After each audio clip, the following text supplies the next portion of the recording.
இன்றைய ஆன்மீக தகவல். சாதாரணமாகவே மகான்கள் இருக்கின்றார்கள் அல்லவா? மகான்கள் அவர்கள் சொல்கின்ற ஒவ்வொரு வார்த்தைக்கும் பலம் உண்டு, சக்தி உண்டு. அவர்கள் ஏதேனும் நம்மை ஆசீர்வாதம் செய்தார்கள் என்றால் அந்த ஆசீர்வாதமானது முழுமையாக பலிக்கும். எள்ளளவும் அதிலே சந்தேகமே கிடையாது. முழுமையாக பலிக்கும் அவர்கள் செய்கின்ற ஆசீர்வாதமாக. காரணம், செயற்கரிய செயல்களை செய்து இறைவனோடு ஜெபம் ஜெபம் ஜெபம் என்று சதாசர்வ காலமும் ஜெபம் செய்து இறைவனை தன்வயப்படுத்தியவர்கள் அவர்கள். மகான்களை தேடி நாம் ஏன் ஓடுகின்றோம்? லௌகீக வாழ்விலே நாம் எல்லோரும் பூஜை அறையிலே ஒரு 15 நிமிடம் நேரம் நம்மால் அமர முடிகின்றதா? முடியவில்லை. காரணம், வேலைக்கு போக வேண்டும், சம்பாதிக்க வேண்டும், குடும்பத்தை பார்க்க வேண்டும் என்று ஓடிக்கொண்டே இருக்கின்றோம். மகான்கள் அவர்களுக்கும் கடமைகள் இருக்கின்றது. நாம் குடும்பத்தை பார்க்கின்றோம், அவர்கள் இந்த உலகத்தை பார்க்க வேண்டும். அவர்களுக்கும் கடமை இருக்கின்றது. என்றாலும் அந்த கடமையையும் மீறி அவர்கள் ஜெபம் செய்து தங்களுடைய இறை உணர்வை அதிகப்படுத்தி கொண்டே இருக்கின்றார்கள். அதனால் அவர்கள் சொல்கின்ற வாக்கியங்கள் பலிக்கின்றது. அவை நமக்கு நல்ல வழியை காட்டுகின்றது. ஒவ்வொருவருக்கும் அவருடைய ஜாதகத்திலே ஏதேனும் ஒரு குறை இருக்கின்றது.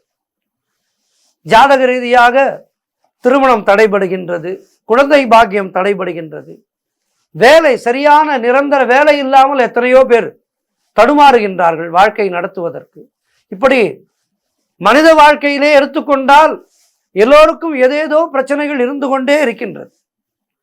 அந்த பிரச்சனைகள் எல்லாம் தீர வேண்டும் என்றால் நாம் இறைவனிடம் ஓடுகின்றோம்.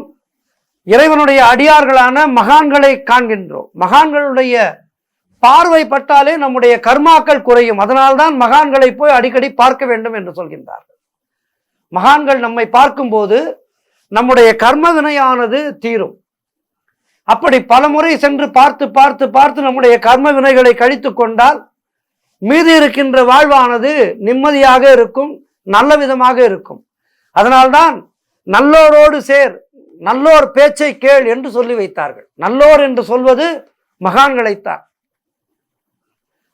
அப்படி நம்முடைய காலத்திலே வாழ்ந்து இறைவனோடு இரண்டர கலந்தவர், காமாட்சியோடு கலந்தவர் மகா பெரியவர். இந்த காஞ்சி மகா பெரியவர் அவர்கள் அருமையான ஒரு பரிகாரத்தை நமக்கெல்லாம் அருளி இருக்கின்றார். இந்த பரிகாரத்தை பற்றித்தான் நாம் இன்று பார்க்க இருக்கின்றோம். அது என்ன பரிகாரம்? திருமணத்துக்கான ஒரு அருமையான பரிகாரத்தை அவர் சொல்லி இருக்கின்றார். இந்த வேளையிலே மகாபெரியவருடைய வாழ்க்கையிலே நடைபெற்ற ஒரு அற்புதமான சம்பவத்தை உங்களோடு பகிர்ந்து கொள்வதற்கு நான் ஆசைப்படுகின்றேன். மகாபெரியவர் சித்தி அடைந்து ஏறத்தாழ 30 ஆண்டுகள் ஆக இருக்கின்றது. இந்த நிகழ்ச்சி நடந்து ஏறத்தாழ 70-80 ஆண்டுகள் இருக்கும். ஒரு முறை காமாட்சி அம்மன் ஆலயத்திற்கு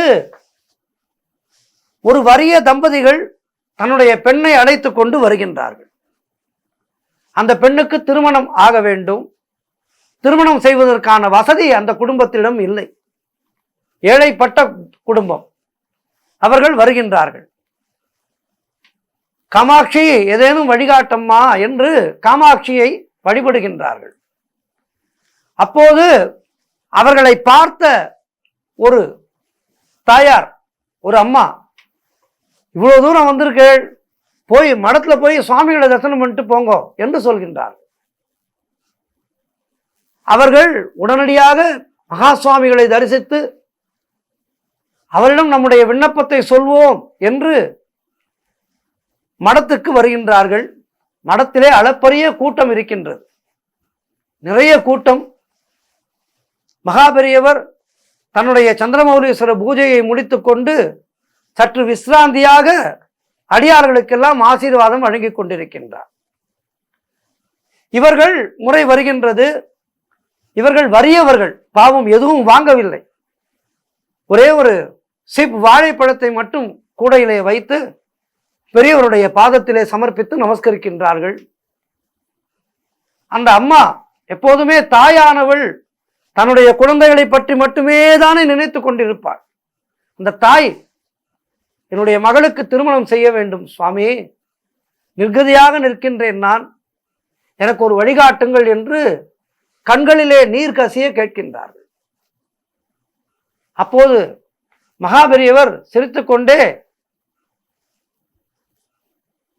அத்தனை பணத்துக்கு நான் எங்கம்மா போவேன் என்று விளையாட்டாக சொல்கின்றார். சொல்லிவிட்டு காமாட்சி அம்மன் கோவிலுக்கு போ என்று சொல்லிவிடுகின்றார். அந்த அம்மா பெண்ணோடும் தன்னுடைய கணவரோடும் மறுபடியும் காமாட்சி அம்மன் ஆலயத்துக்கு செல்கின்றார். இப்போது இன்னொரு தம்பதி வருகின்றார்கள். பெரியவர் எப்படி ஒரு பிரச்சனையை தீர்க்கிறார் பாருங்கள். இன்னொரு தம்பதி வருகின்றார்கள். அவர்கள் மிக மிக செல்வந்தர்கள், மிகப்பெரிய செல்வந்தர்கள். அவர்களுடைய பெண்ணுக்கும் திருமணம் தடைபட்டு கொண்டிருக்கின்றது. பெரியவரை தரிசனம் செய்து தட்டு நிறைய கனிகளும் காய்களும் வஸ்திரங்களும் வைத்து கொடுத்து நமஸ்கரித்து, பெரியவா அனுகிரகம் பண்ணணும், பொண்ணுக்கு கல்யாணம் ஆகலை. உடனே மகாபெரியவர் சொல்கின்றார், காமாட்சி அம்மன் கோவிலில் இந்த அடையாளங்களோடு ஒரு தம்பதி இருப்பார்கள், ஒரு பெண் குழந்தை இருப்பார், அந்த குழந்தைக்கு கல்யாணத்தை பண்ணி வை, உன் குழந்தைக்கு கல்யாணம் நடக்கும் என்று அந்த வறிய தம்பதி கல்யாணம் எப்படி செய்ய போகின்றோமோ என்று கலங்கி அந்த தம்பதிகளுக்கு இவர்கள் மூலமாக ஒரு வழியை காட்டி விடுகின்றார் மகாபெரியவர்.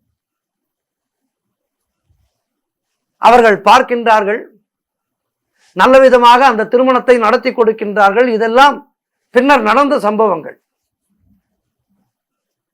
அமர்ந்த இடத்திலிருந்தே அவர் எத்தனையோ பேருடைய பிரச்சனைகளை தீர்க்கின்றார் பாருங்கள். அதனால்தான் அவர் தட்சிணாமூர்த்தி ரூபமாக நமக்கெல்லாம் தெரிந்தார். ஆகவே இந்த காஞ்சி மகா சுவாமிகள் அவர்கள் திருவாய்மலர்ந்து ஒரு திருமண பரிகாரத்தை சொல்லி இருக்கின்றார். அந்த பரிகாரத்தை என்ன என்று பார்ப்போம். அழகாக சொல்லி இருக்கின்றார்.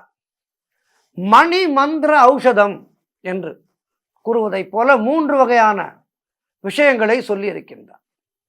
கும்பகோணம் மகாமக குளக்கரையிலே காசி விஸ்வநாதர் கோயில் இருக்கின்றது. அங்கே மகாமக பெண்டுகள் என்று 7 தேவதைகள் சன்னதி இருக்கின்றது. அந்த சிலைகளுக்கு வஸ்திரம் சார்த்தி பொங்கல் நைவேத்தியம் செய்ய வேண்டும். 2 ஸ்வயம்வர பார்வதி மந்திரம் என்று ஒரு தேவி மந்திரம் இருக்கின்றது. அதனை நல்ல வைதிகரை கொண்டு அந்த மந்திரங்களை 1000 ஆவர்த்தி வீதம் ஜபம் செய்ய வேண்டும். ஆகவே இந்த 2 விஷயங்களை திருமண தடை உள்ள ஜாதகர்கள் அவர்களுடைய இல்லங்களிலே செய்தால் நிச்சயமாக திருமண தடை நீங்கி அவர்களுக்கு நல்ல வரன் அமைந்து திருமணம் நடைபெறும். இது நம்முடைய காஞ்சி மகா சுவாமிகள் சொல்லி இருக்கின்ற அற்புதமான திருமண பரிகாரம். இதனை செய்து திருமணத்துக்கு காத்திருக்கின்ற வரன்களுக்கெல்லாம் விரைவிலே கல்யாணம் நடக்க வேண்டும் என்று பிரார்த்தித்துக் கொள்கின்றோம். நன்றி.